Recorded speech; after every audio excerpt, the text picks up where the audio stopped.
Hi, welcome. This is the first story from Original Tales, and I'll allow it to speak for itself. Let's begin. My parents sold my 11-year-old daughter's antique cello, the one she received from my grandmother, for $87,000, and then used that money to build a pool for my sister's children. When my grandmother learned what they had done, she didn't cry. Instead, she smiled and quietly said the cello was... At that moment, my parents' faces turned pale. I sensed something was wrong even before we reached the music room. Renovations have a smell, just like lies do. There's a scent of fresh paint, the dust from sawed wood, and that sharp chemical odor that announces someone has spent money without telling you. Lucy stepped out of the car with her backpack, her music binder, and a small tin of rosin. They felt light, because the most important thing wasn't with her. The cello itself stayed at my parents' house, inside my grandmother's old music room. At least, that's where it always lived. The word live was important, though I didn't understand that yet. Lucy had been excited about this visit all day, not in a yay, chores way, but in a this belongs to me way. During the drive, she hummed softly, tapping rhythms against her knees. Already halfway lost in that quiet, focused world she disappears into whenever she plays. "Do you think Great-Grandma will be here today?" Lucy asked, tightening her ponytail as if an elastic band could control the universe. "She's at her own place," I replied. "Not today. We'll call her later." Lucy nodded, though hope still shone in her eyes. It was the kind of hope that believes people might change their minds overnight. Maybe my grandmother had suddenly missed the smell of my dad's aftershave or my mom's passive-aggressive sighs and decided to return. We walked toward the front door. I had a key, not because anyone trusted me deeply, but because I was useful. There's a difference. One earns love. The other earns access codes and errands. The moment I opened the door, I heard it, a muffled whine of power tools somewhere in the house. And the smell was unmistakable. Paint and money. Lucy's face brightened. "Are they fixing the music room?" I didn't answer immediately. My brain was still doing that slow, buffering thing it does when reality doesn't match the expected script. We stepped inside. A tarp covered the hallway runner, as if the house were preparing for surgery. Cardboard boxes lined the walls. Blue painter's tape blocked off the entryway, a polite way of saying, "Don't touch anything, peasant." Lucy tiptoed carefully, like she was walking through a museum. "Mom," I called loudly, hoping my voice would reach whichever corner of the house my mother currently ruled. No response. Lucy moved toward the back window. "Whoa!" I followed her gaze and felt my stomach drop. The backyard looked as though it had been excavated. The earth had been torn open and rearranged. A massive rectangle replaced the grass. Piles of dirt rose like miniature mountains. Wooden forms outlined the edges, with rebar and stacks of paving stones nearby. The project wasn't finished, but it was impossible to miss. A pool, a full-scale in-ground pool. Because apparently, quietly improving your life isn't enough when you can announce it to the entire neighborhood with heavy machinery. Lucy blinked. "Is that for us?" There was so much hope in her voice that, for a moment, I hated every relative I had. "I'm not sure," I said carefully. "Let's go get your cello." We walked down the hallway toward the music room. Even when my grandmother lived there, that space had always belonged to her. She had turned into a sanctuary, temperature-controlled, a humidifier humming softly, shelves filled with old sheet music. The cabinet had a lock on it, because she wasn't naive. Lucy adored that room. She said it smelled like polish and peppermint tea. To me, it smelled like someone who still believed in boundaries. I pushed the door open. The humidifier was still running. The stand remained in place, but the corner where the cello case always rested, where Lucy's cello had lived as if it belonged to her, was empty. Not moved, not stored away, just empty. Lucy didn't scream. She didn't even take a sharp breath. She simply froze. Slowly, she walked to the corner, as though approaching a nervous animal. She looked at the floor, then at the shelf, then behind the chair, as if maybe it had fallen, and somehow no one had noticed for days. Finally, she turned toward me. "Did Great-Grandma change her mind?" she asked softly, as though speaking too loudly might disturb the air. My throat tightened. No. Lucy swallowed. Then where is it? She didn't sound angry. That might have been easier. Instead, she sounded cautious, like even asking the question might get her into trouble. Her fingers brushed the edge of the stand, as if she expected to feel the cello there. Wait, something real, when there was nothing. She pulled her hand away quickly, like she had touched a hot stove. Her eyes grew glossy, but she refused to cry. She nodded once, a little too firmly, as if forcing the moment to behave. I didn't answer, because I didn't truly know yet, but I could already sense where this was going, and I hated that my child was standing in the middle of it. I left Lucy in the music room. I needed her not to see my face when I discovered the truth. I walked straight to the kitchen. My mother was there, of course. She always appeared in the kitchen whenever she wanted to look like she was personally holding the family together. A mug rested in one hand, her phone in the other. Her hair was pulled back in a way meant to suggest she'd been busy, which, in my family, usually meant busy ignoring something. My dad sat at the table, scrolling calmly through his tablet, the way men do when they believe the world will always rearrange itself to suit them. My sister Rachel sat on a stool, sipping something green and expensive. She didn't even glance up when I entered. She rarely did. Where's Lucy's cello? I asked. My mom blinked slowly, as if she couldn't understand why I would mention something inconvenient during her morning coffee. Good morning to you too, Emily, she replied. I stared at her. My dad sighed. What's the problem now? My heart started pounding in that familiar, irritating way, like it was trying to climb out of my chest and move to a quieter family. Lucy's cello, I repeated. Where is it? Rachel snorted without lifting her head. Oh, please.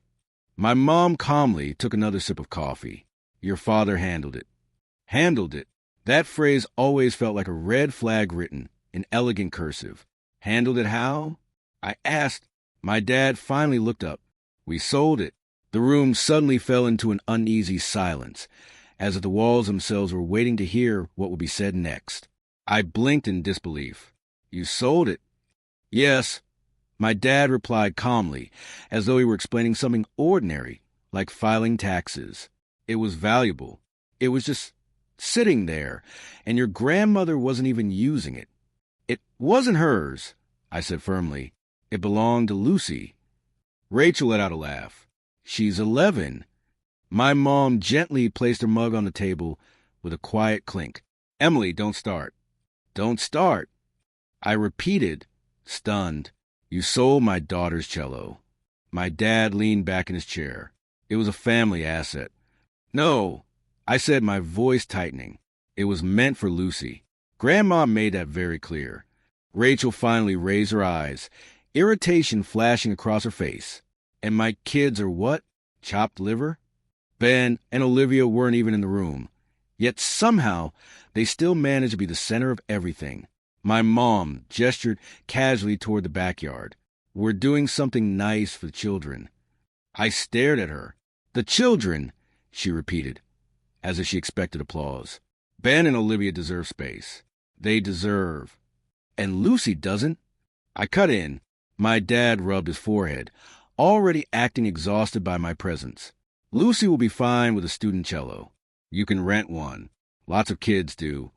Lucy will be fine. That was my family's favorite phrase. It really meant, we did what we wanted and we're not interested in your feelings. My hands were shaking, but I forced them to stay still against the counter. Where is it? I asked quietly. Who did you sell it to? My dad shrugged. Some collector. Paid by wire. It was a quick sale. Of course it was. My mom's expression sharpened immediately. And before you get any ideas, you're not telling your grandmother. I stared at her in disbelief. She doesn't need stress, my mom said briskly. She's settling into her facility. Professionals are taking care of her. Let her have some peace. You mean let you have peace? I replied. My dad's face hardened. Don't make this about you. I gave a short, humorless laugh. It's about my kid. Rachel leaned forward, her voice syrupy sweet in that fake way that makes you instinctively check your wallet afterward. Emily, honestly, you always act like Lucy is some tragic orphan. She's fine. She has you. The way she said you made it sound like a punishment. I turned toward the hallway. Lucy was still standing in the music room, in the empty corner where the cello had been, as if she were waiting for someone to tell her she mattered. I walked over, knelt beside her, and gently took her hands.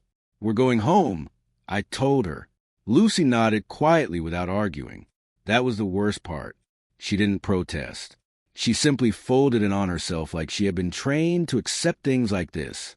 As we walked toward the door, my mom called out behind me, "Emily, do not call your grandmother. Do you hear me?" I didn't answer. I had heard her perfectly. I just didn't care anymore. And in that moment, I knew I was going to tell my grandma everything. That night, Lucy practiced on the battered student cello her teacher kept for emergencies. It sounded like a cardboard box with strings stretched across it. Lucy didn't complain. She straightened her posture the way she always did, focused carefully, and tried again. Every time the sound came out thin and wrong, she blinked quickly, like she was fighting to keep something inside from spilling out. I stood quietly in the doorway, pretending I was only casually watching, as though this were normal, as though my child hadn't just been robbed. Eventually, Lucy stopped playing and gently set the bow down. "I can still practice," she said cautiously. "It's just harder." "I know," I replied softly. She nodded and stared at her hands. Maybe great-grandma, maybe she didn't mean for it to be mine yet. Something inside me went very still. Lucy had spent weeks in that music room with my grandmother, her great-grandmother, learning in a way I never could have taught her, not because I didn't love her, but because love doesn't automatically come with talent. My grandma had that talent, and Lucy had it too. It skipped over me entirely, like the universe had looked at our family and decided not to place all the gifts in the same basket. My grandma used to sit beside Lucy and adjust her grip with 2 gentle fingers and a quiet look. She would say things like, "Your left hand is talking too loudly." Lucy would giggle when she heard that, then immediately fix it anyway. Grandma praised her the way children need to be praised. Clearly and honestly. Better. That was better. Not empty compliments. Not the kind that says, "Good job," while someone is still glancing at their phone. Lucy felt seen by her. In that house, Lucy usually had to shrink herself to fit the pattern. In my parents' home, Ben and Olivia could shout, spill juice, and run through the hallways like tiny kings and queens. Everyone found it adorable. Kids being kids, they would say, "They're so spirited." Rachel, her husband, and the kids were living there too. One of those temporary arrangements that had lasted long enough to grow permanent roots. Lucy, on the other hand, was expected to be quiet, polite, and grateful. If Lucy laughed too loudly, my mom would smile and say, "Inside voice, sweetheart," with a warmth that never reached her eyes. If Ben yelled, my dad would laugh and say proudly, "He's got lungs on him." If Olivia demanded attention, Rachel would scoop her up like she was a celebrity. But if Lucy needed anything at all, it was treated like an inconvenience. Lucy learned to take up less space the way other children learn math. My grandma noticed. She didn't always intervene. After all, she was still my mother's mother, and family politics are a minefield of their own. But she did something quieter. She created a place where Lucy never had to apologize for existing. That place was the music room. It also made practical sense. My apartment wasn't exactly suited for antique instruments or long practice sessions. It was safe, clean, and mine, but small. Sound carried easily, and the neighbors complained. And a cello like Grandma's, now Lucy's, wasn't something you left in a random corner near the radiator and hoped would survive. So we kept it there instead, inside the climate-controlled cabinet in the music room, with a small humidifier humming softly like a promise. My grandma had also been careful in another way, not just emotionally careful, but legally careful. She had the cello appraised, photographed, and fully documented. Once, she showed me the file, not because she wanted to boast, but because she wanted me to understand. "This isn't just sentimental," she said, tapping the paperwork. "It's valuable, and people behave strangely when valuable things are involved." I had nodded because she was right. People do act strangely around valuable things. I just never imagined the people she meant were my own parents. Less than a week ago, my grandma had moved out, into a place my mom called perfect, safer, calmer, and far less stressful. That might have been true for my grandma. It was certainly true for my mom, who had spent months saying things like, "This is getting hard. She needs professional care. It isn't fair to all of us." All of us meant my mom, my dad, Rachel, but somehow never me, the one who actually showed up. My grandma didn't leave kicking or screaming. She left like she did everything. Upright, composed, quietly decisive. Once she was gone, though, the house's energy shifted. The last pair of eyes that truly mattered had left. And my family did what they always did when no one could stop them. They took... Lucy went to bed early that night. She didn't ask to call my grandma. She didn't ask to complain. Instead, she hugged me tightly, as if holding herself together against my ribs. After she fell asleep, I sat at the kitchen table, staring at my phone, thinking about my mom's words. Don't tell your grandmother. Not don't upset her. Not really. Just don't tell her, as though the truth were a weapon, expected to remain holstered for their comfort. I realized something then, and it wasn't pretty. Most of my life, I had tried not to be difficult, believing that being easy meant being loved. It doesn't. It just makes life easier for everyone else. And I wasn't about to teach Lucy that lesson. The next morning, I drove to my grandma's place. She lived in a bright, tidy apartment within an assisted independent living community, where the air smelled of lemon cleaner and fancy hand soap. It wasn't depressing. It was controlled. There's a difference. A staff member at the front desk smiled and asked who I was visiting, as if my family hadn't just detonated itself. "Margaret," I said. "Ah," she said warmly. "She's in the lounge. She's expecting you." Of course she was. My grandma sat in an armchair, a book on her lap, glasses perched at the end of her nose, ready to judge the author personally. She looked up the instant I walked in. "Sit," she said. "Your face is doing that thing." I sat across from her. She didn't flinch. She waited. I kept it simple. The missing cello, the pool excavation, my parents' words. Family asset. Lucy will be fine. Don't tell Grandma. She listened without interrupting, like someone gathering evidence. When I finished, she closed her book slowly. "And Lucy?" she asked. She went quiet. I said, "Did she ask if you changed your mind?" Her expression didn't crumble. It hardened, not in anger, but in clarity. She thought it was her fault. She said softly. I nodded. My grandma exhaled sharply through her nose. "When did you last see the file?" "What file?" "The cello documentation," she said. "Appraisal, photographs, identifiers."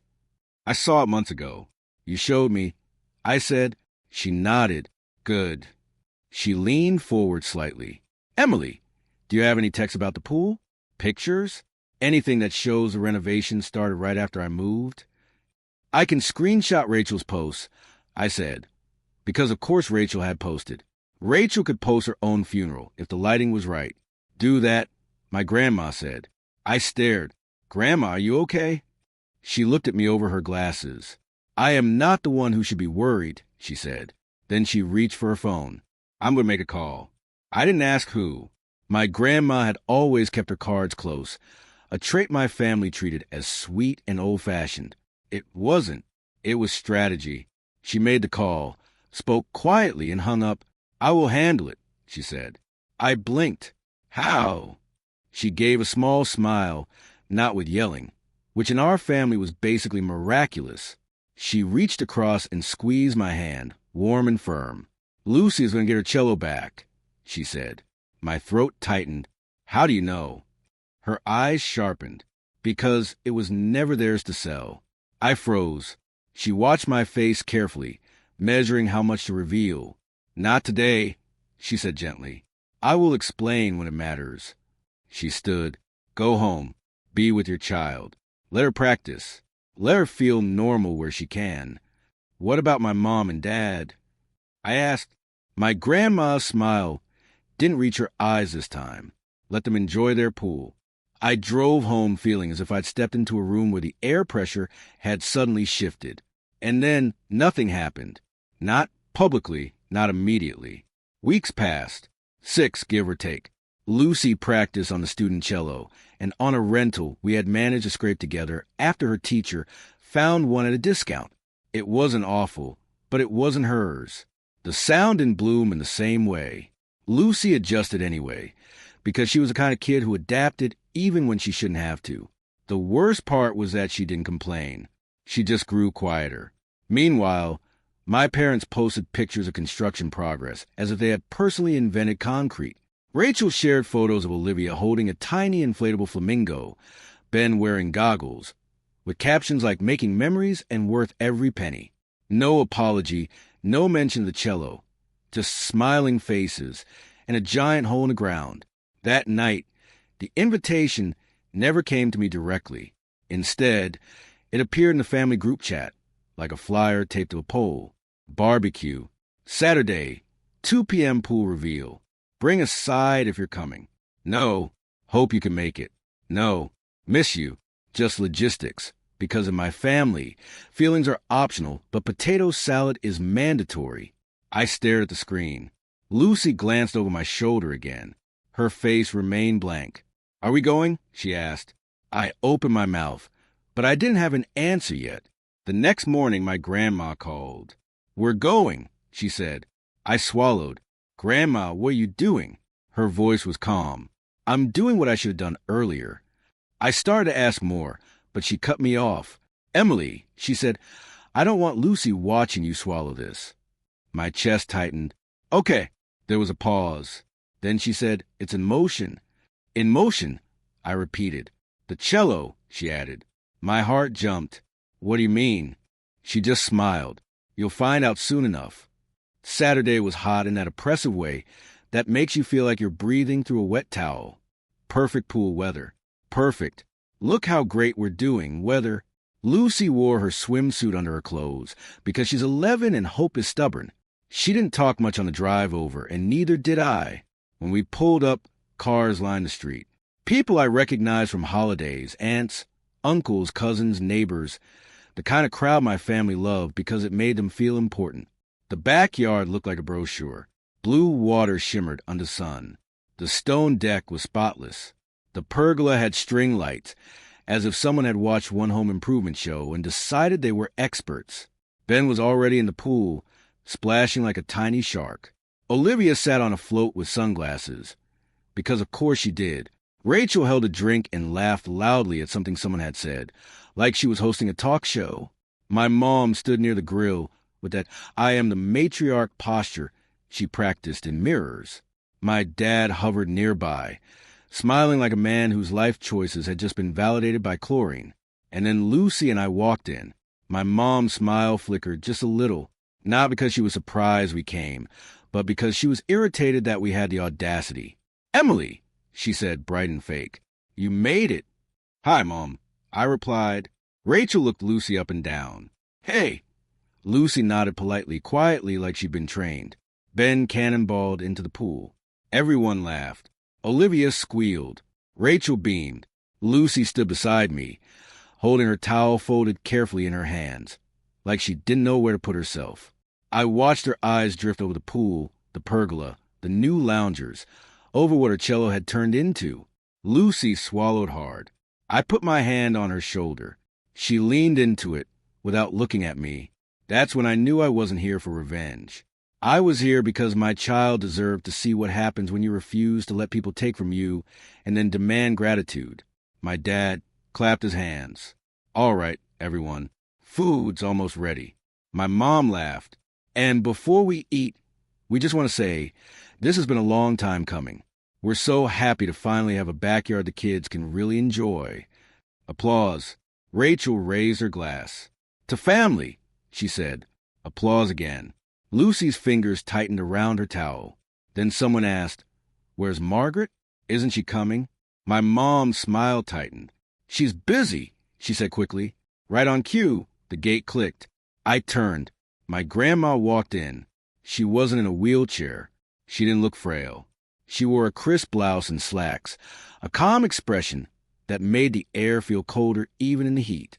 Beside her was Andrew, her lawyer, a longtime friend, carrying a slim folder.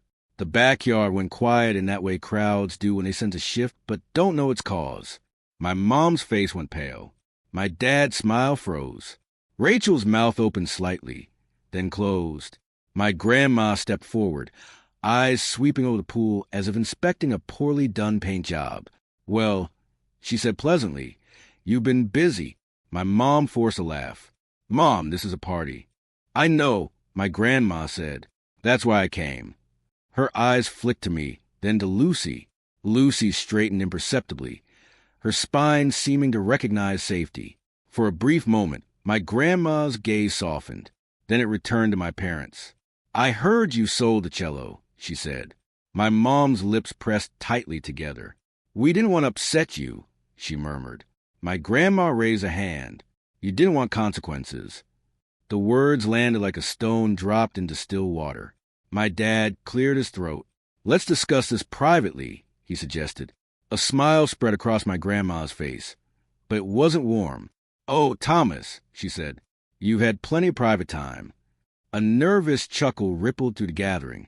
Someone shifted a drink from one hand to the other. Another pretended to glance at the grill. My grandma pivoted slightly, addressing the backyard as if it were a room full of townspeople at a council meeting. "I won't keep you long," she said. "I know you're here to swim." Rachel snapped, "This is insane." My grandma ignored her. She fixed my parents with a calm stare. "The cello was," she began. Everyone leaned in, even those resisting, held in trust for Lucy. The silence that followed cut like glass. My mom blinked. "What?" "I am the trustee," my grandma continued, her voice steady. "Lucy is the beneficiary. That cello was never a family asset. It was not yours to sell." My dad stared at her, as if she had suddenly begun speaking in another language. Rachel's face flushed. "You can't." My grandma's eyes flicked toward Rachel. "I can." Andrew stepped forward quietly and opened a folder. My grandma didn't look at him. She didn't need to. Her eyes stayed on my parents, ensuring they felt the weight.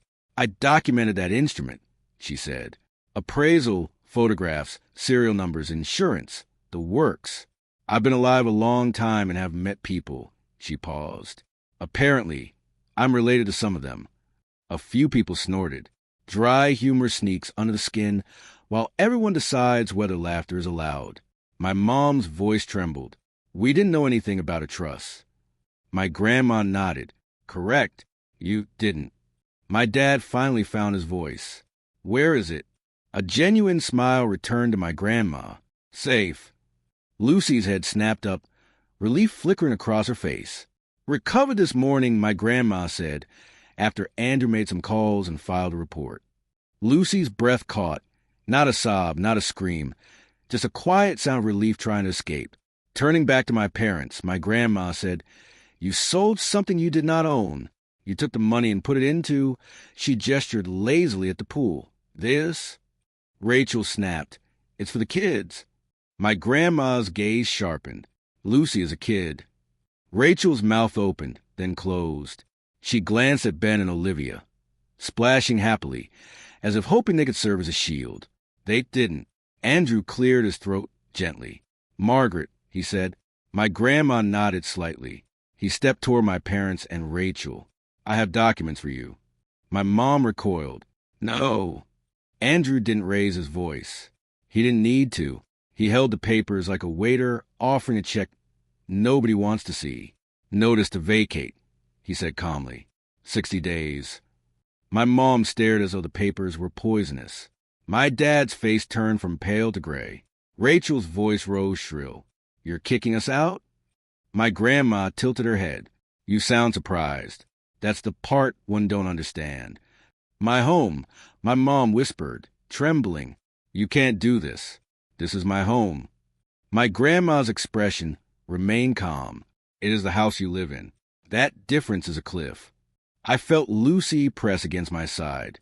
Rachel's eyes flashed. "This is because, Emily—" My grandma cut her off. "No, this is because you sold a child's instrument and poured the money into a pool, like it was Monopoly." My dad's voice cracked. "We improved the property." My grandma's eyes narrowed. "You improved your comfort with stolen money, in a house you don't even own. My mom looked like she might faint. The backyard, full of people, seemed to remember at once that they had other places to be. Drinks lowered. Conversations died mid-sentence. Someone's laugh trailed off. Lucy whispered, "Mom." I looked down. Her eyes were wet, but she wasn't crying. She held it in the way children do when they don't want to make adults uncomfortable. I squeezed her shoulder. Then I turned to my parents, to Rachel, to the pool, their shiny creation for Ben and Olivia, built with the assumption that Lucy would applaud it. And I said, clearly enough for anyone listening, Lucy isn't second-tier family. My mom's face twisted. Emily, no, I said, I'm not doing this today. Rachel scoffed. So what? Lucy gets everything. I laughed, sharp and dry. She was getting a cello. My grandma stepped toward Lucy, her voice softening. Sweetheart, you didn't lose it. It was taken. Lucy's lip trembled. I thought I had done something wrong. My grandma's eyes flashed with anger, so quickly it was almost invisible. You did nothing wrong, Andrew said, holding the papers steady. My dad didn't take them. My mom didn't take them. Finally, Rachel snatched hers, as if she could tear reality in half if she pulled hard enough. My grandma looked at my parents. 60 days, she said again. You will leave. My dad's voice came out thin. You can't be serious. My grandma's smile was small and cold. Try me? That was it. No yelling. No meltdown. Just a line drawn in permanent ink. As the backyard started to fracture, people quietly gathering their things, children being called out of the pool, relatives avoiding eye contact. My mom stood frozen. Rachel's face was red. She hissed something at my dad. He didn't respond.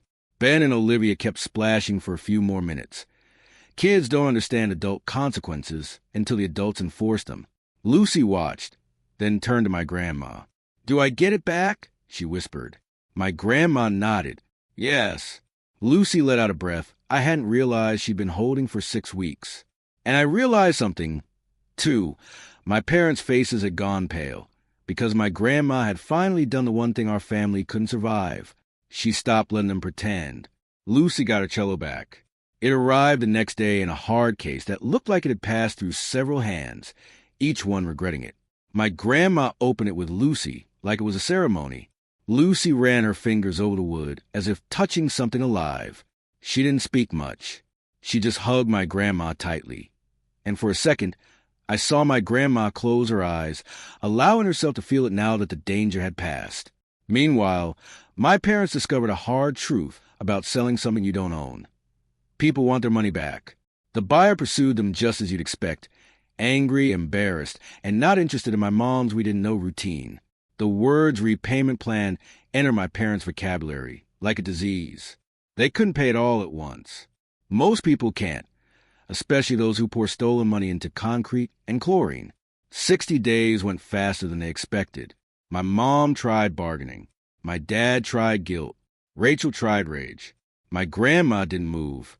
They packed up their life in a house they treated as theirs and moved into something smaller, something cheaper, something without a pool. Rachel and her husband didn't save my parents, not because they couldn't, but because they wouldn't. Rachel suddenly remembered how to distance herself when consequences arrived. 1 minute, it was, we all agreed. The next, I told you this was a bad idea. Families like mine have a talent for rewriting history on the fly. Ben and Olivia adjusted. Kids always do. Lucy adjusted too, but differently. She began speaking up more. Small things at first. Actually, I was sitting there. I don't like that joke. No, I'm not okay with that. The first time she did it in front of my mom's mouth tightened, as if tasting something bitter. Good. My grandma updated her plans quietly, thoroughly, the way she always does. No speeches. One evening, she slid a folder across my kitchen table. Andrew's handling the paperwork. I'm putting the house into a trust. I'll be the trustee. You'll be the beneficiary. So it's protected now and it's yours in the end.